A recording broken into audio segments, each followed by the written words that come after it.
Good day, ladies and gentlemen, and welcome to the show. Listen, I'm glad to have you guys here on this. It's Wednesday the 2nd of June, 2021. Thank you for tuning in. Now, we're going to get started right away, and what we're going to do is we're going to open up the charts right here and take a look at what's going on. This is a chart I drew for you guys, and I'm going to have to explain it to you guys what it means. First off, the red line represents a decrease in population from 0% to 100%. Now, the black line indicates a percentage of a collapse, if we get a collapse, from 0% to 100%.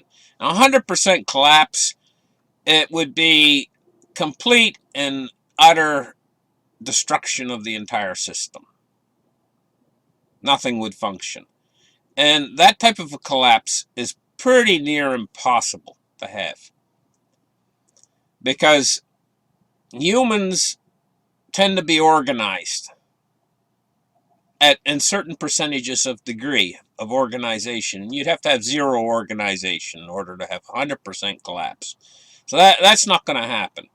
But, looking on this chart, the Great Depression, I figured, was about 0.6% of collapse. In other words, we underwent a collapse during the Great Depression, but the magnitude was less than 1% of utter collapse. And what it led to was less than 1% of a decrease in the population.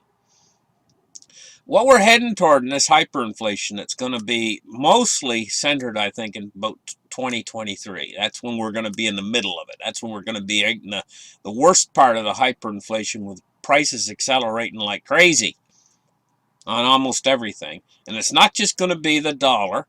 It's going to be almost every fiat currency on earth.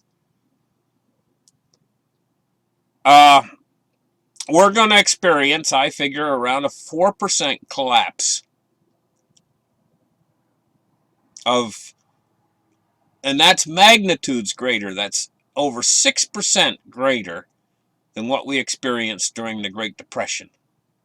6 times greater magnitude. Going to be caused by worldwide hyperinflation. We've never been through a worldwide hyperinflation before. This is uncharted territory. But it also leads to a decline in the population, because for some examples is people might not be able to buy their medication because the price might have went up too high and they don't earn enough money. Other people might be evicted from their homes, and diseases, some diseases that have been pretty near eradicated, like now there's new types of tuberculosis, and there's different types of flus and stuff that go around, and people just can't, maybe they can't pay for their heat that winter, because of the hyperinflation. And so there's collateral damage that comes from a hyperinflation that leads to a decrease in population depending on the magnitude and severity of the event. This event is going to be of a magnitude probably 6 times greater than the Great Depression. It's going to be a tough time to live through. And at the end of this hyperinflation that's coming, there's going to be a reset. There has to be a reset, because the money goes all the way down to where it's worth absolutely nothing. How long does that take? Well, I'll tell you guys what. About 8 months ago or 7 months ago or so, I was telling you guys, I set the schedule for you guys of where we're going, and we're right on track so far on the schedule I set. I told you guys that after the second quarter of 2021 that we would enter into the acceleration phase, and you'd see prices during the summer of 2021, which is where we're at right now. And this was a long time ago. This was last year. I was telling you guys this, that we would be seeing prices going up. We would see 1970s style inflation, I think is the exact words I used, come the summer of next year. I said, now we're here. We're entering into the summer of next year. We're in the area where I told you guys we were going, and we're seeing exactly what I said. Because I watched a program last night, you know? It was on restaurants in the United States of America. And they were interviewing restaurant owners and stuff. And they've had to raise their prices by about 10%, right? And some maybe 15%. They've had to raise prices of all their food by 10 or 15%. This is one of your best reflections of real inflation, is the price you're paying at restaurants. Is one of the best indicators of what real inflation is out there, because they have to buy from all different kinds of suppliers, and they reflect exactly what, because there's such low overhead. I mean, there's such low profits to be made in the restaurant business. They reflect exactly what prices are going up in the general economy, and it's 10% right now. What we've seen since probably the beginning of this year. 10% already into this year. Okay, I'm expecting it to accelerate and that's why they call it the acceleration phase. I'm expecting it to accelerate, and it's probably going to be about half again more for a hamburger by the end of this year. So if you paid $5 for a hamburger last year, expect $7.50 by the end of this year. That's what the acceleration phase does. And of course, it speeds up. That's why it's called acceleration phase, because it's like when your car's going down a highway, you know, and you got to put on the foot on the accelerator. You're accelerating into the hyperinflation. Now, if you remember what I said about 7 months ago, I said that we would enter into the hyperinflation after the second quarter of 2022. That's when we're going to enter into the actual hyperinflation. No more acceleration phase anymore. That's when we're going to start having hyperinflation. Real hyperinflation. So we got about 13 months left. More, give or take a few days. We got about 13 months left before we enter into the hyperinflation, if my predictions were actually correct. And the hyperinflation itself will probably last a year. It could last up to 3 years, depending on how fast the dollar goes down to zero and all the other fiat currencies with it. But, you know, I was also watching a show last night, and they were talking about cryptocurrency. No, they weren't. On this particular show, they weren't talking about cryptocurrencies. They're talking about what can replace the dollar. And I was thinking to myself while they were talking, and they were saying, well, could the Chinese yuan replace the dollar as the world reserve, all this kind of stuff. And I kept thinking to myself, why don't they think about cryptocurrency? It's too far out there just yet for them to realize that this is an emerging industry that's you know what? It's staring them right in the face, but none of them can see it. They're looking to try to find a solution of what other fiat currency can replace a fiat currency that's going down. You know? And they're all going to go to zero.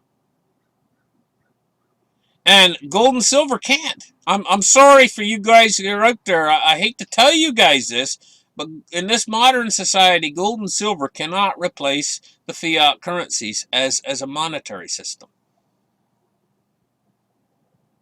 Because you can't transmit it over the internet. You never will be able to transmit real gold and silver over the internet until we get a Willy Wonka machine, like remember the little kid? You put him in, they transmitted him across the internet, and he made him smaller on the other side or whatever through the TV. Until we can do that with gold and silver, real gold and silver, we're going to have to use cryptocurrencies for that, because it can be transmitted across the internet. But at the same time, there's another reason why real gold and silver cannot become the next reserve currency of the world. Is there's not going to be enough of it, not near. When they start piling in, we've already seen the beginnings of this, guys. We've already seen the beginnings of this. We've seen them start to strip the supply of silver and gold. Your local coin dealer or whatever, they're having trouble keep an inventory. What do you think's going to happen when this acceleration phase becomes real to everyone out there and they say, hey, we got a hedge? They're going to buy every bit of gold and silver with the voluminous amounts of money floating around in the system. It's unbelievable. They're just going to strip it all clean. You're not going to be able to buy physical. And the price of physical gold and silver is going to shoot to the moon, and you just ain't going to be able to get any. And the people that have it are not going to sell it for fiat. Because are you going to sell your gold and silver when you're seeing the price next week might be doubled? You'd lose to move into fiat. Maybe they'll sell a little bit just to buy something right now, something else, like to make a transfer of like they might sell, but I don't think much of that will go on. So I think that this is the rally in gold and silver where you don't sell.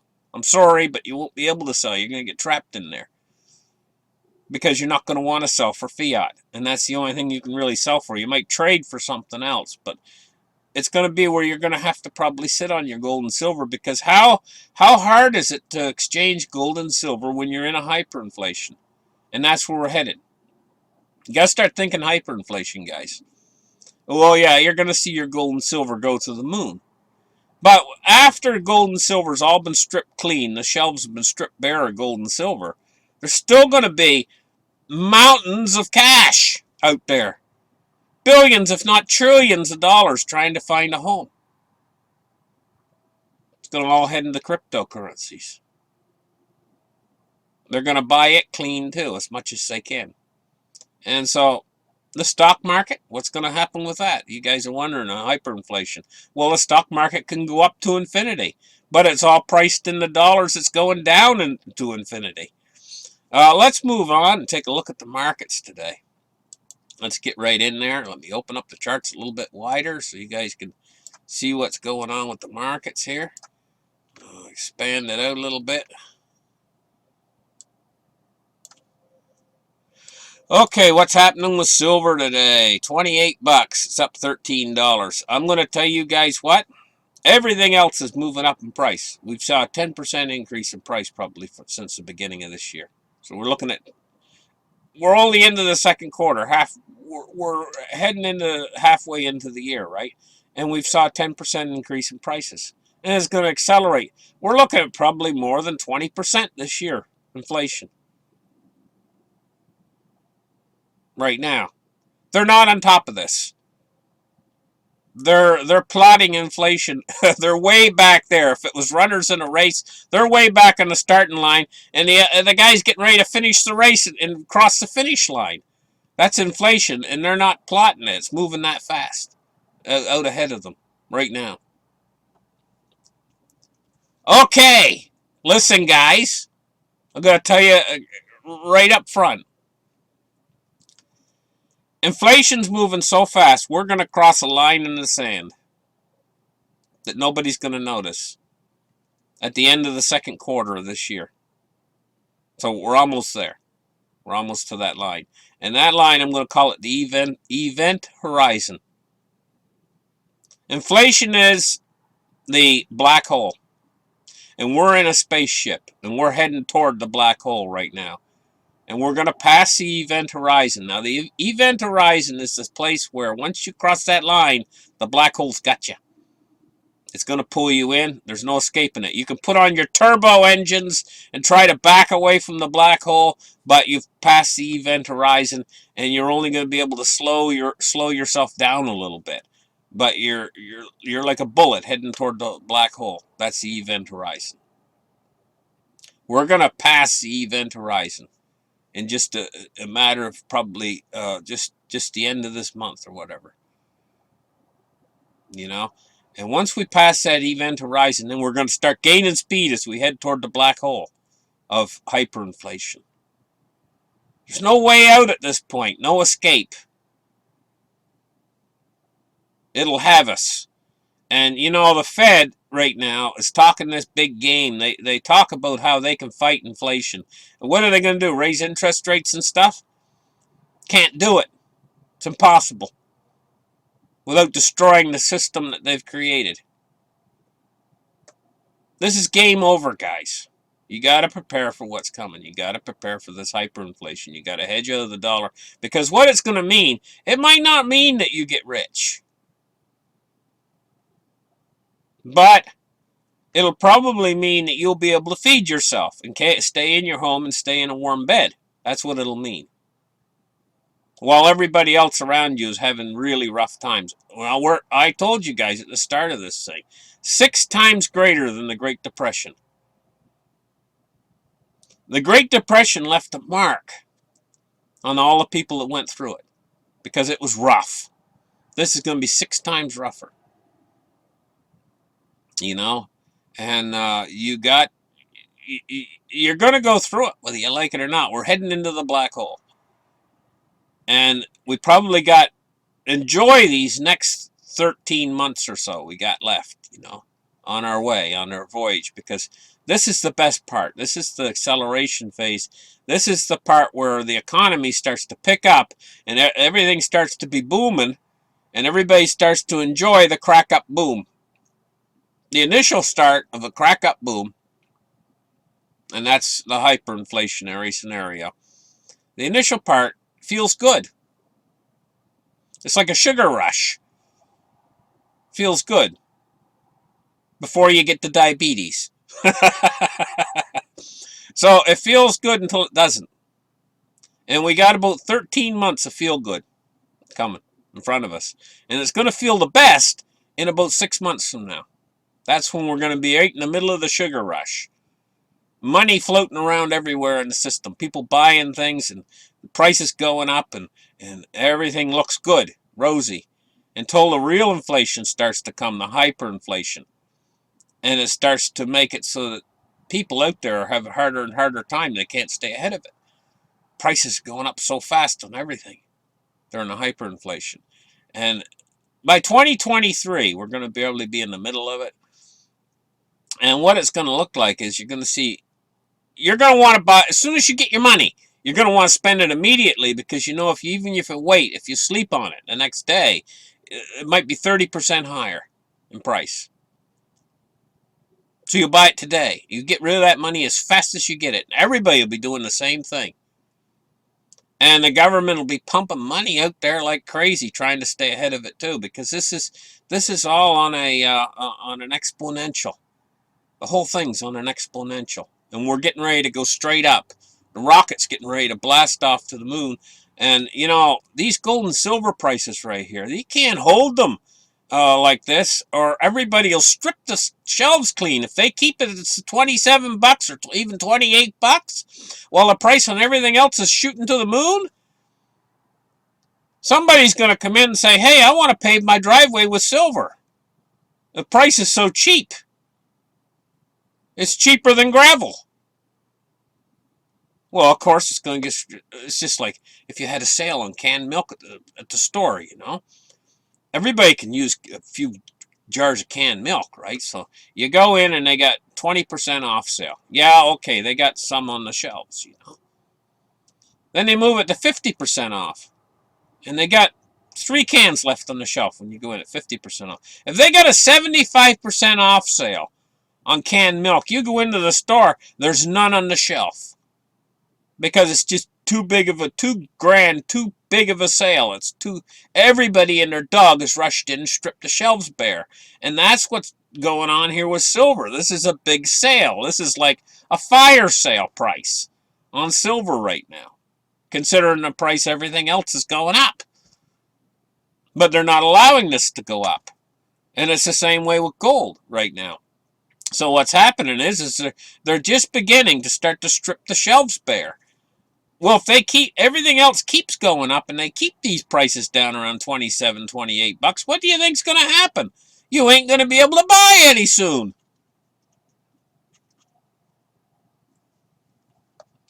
Okay, that's it. That's in a nutshell. That's it. 1902 for gold is up $2.60. That's nothing. Considering the price of everything else is going up 10, 15% just in a few months. They got to let these prices move up too. On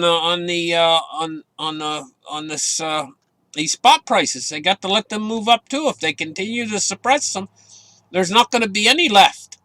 People will catch on at a certain point. People will catch on, and everybody and their dog will want physical. Cryptocurrency right now, it's moving up, starting to go up again. 37,009 for Bitcoin, and yesterday I told you that the sentiments changed back again somewhat. I don't think it's as hot as it was when it moved up to 64,000 or whatever for Bitcoin. The sentiment was really hot right then, but it's starting to warm back up again. It really cooled off. So it was like a giant bucket of ice was poured over top of the sentiment there when I told you guys, right? I told you guys just before it started, Bitcoin was still like over $60,000, and then the very next day after I told you, I didn't give you much warning on that, but I did tell you ahead of time. And it was like a giant bucket of ice went over sentiment. Now the bucket of ice is gone, and they got a towel wrapped around them, and they're starting to warm back up just a little bit again. Starting to warm back up. So we're seeing 1.7 trillion. This could heat back up again pretty quick, depending on what sentiment's going to do. Let's take a look now at cryptocurrencies. Let's take a look at the Dow Jones, and we're up 80 points on the day. Like I say, once we pass the event horizon, it's full steam ahead for the markets. They'll just keep going up and up and up into a hyperinflationary market. The market will hyperinflate. And valuations mean nothing in a hyperinflation. It's a crazy world. $68 for $68.40 for crude oil. It's up 1% on the day. Let's take a look at the move index. Move index starting to bounce a little bit there. 54.99. It's up a little bit. Up 2.9 points, I should say. Bonds and rates today, we're looking at falling yields. I'm going to tell you about the bonds and the repo thing, they had repo, and then they had reverse repo. Well, the repo is when the banks need cash. The reverse repo is when the banks, they're flooded with cash, and they need things like bonds and stuff, treasuries and stuff, right? And so what you're seeing now is it flagging between repo and reverse repo, back and forth. You're seeing a breakdown of the upper part of the financial system in real time. And they'll probably have to put up some sort of a repo facility or something, because it's just going to be back and forth with this. First they're going to need cash, then they're going to need treasuries, and they're going to need cash, and they're going to need treasuries again, and collateral again. Collateral cash, collateral cash, collateral cash, back and forth, because there's a problem.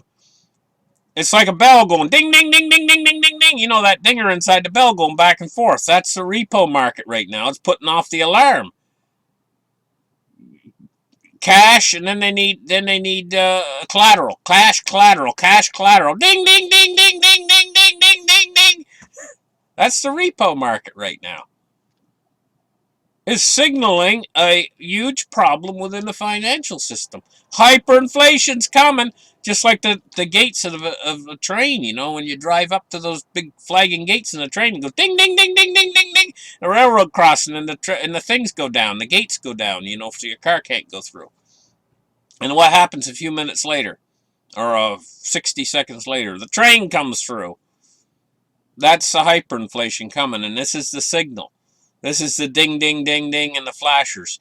Is this repo market facility. First repo, and then reverse repo, and then repo, and then reverse repo. We need cash, we need collateral. We need cash, we need collateral. Anyway, this is the way the system's going right now. And a lot of people aren't seeing these signals. 89.97 on the US dollar index. And we're seeing it go along. It went up a little bit this morning, now it's descending back down. But it's really trying to hold 90, isn't it? Staying up in the upper 80s. trying to hold 90. That's because of what all the crap it's being compared to. The biggest part of the crap that the dollar's being compared to on the U.S. dollar index is the euro. It makes up like 60% of the U.S. dollar index. And the Canadian dollar makes up like 9%. And the Swiss franc and all these other currencies make up certain percentages. The yen and the Great British Pound and so on to make up the full 100%. But none of them are any good.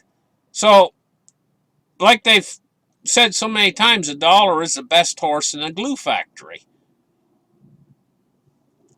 Anyway, that's an old joke because a lot of people don't know about horses and glue factories, you know. Anyway, listen, guys, have a great rest of the day. Like and subscribe, and we'll catch you guys in the very next show. Bye-bye.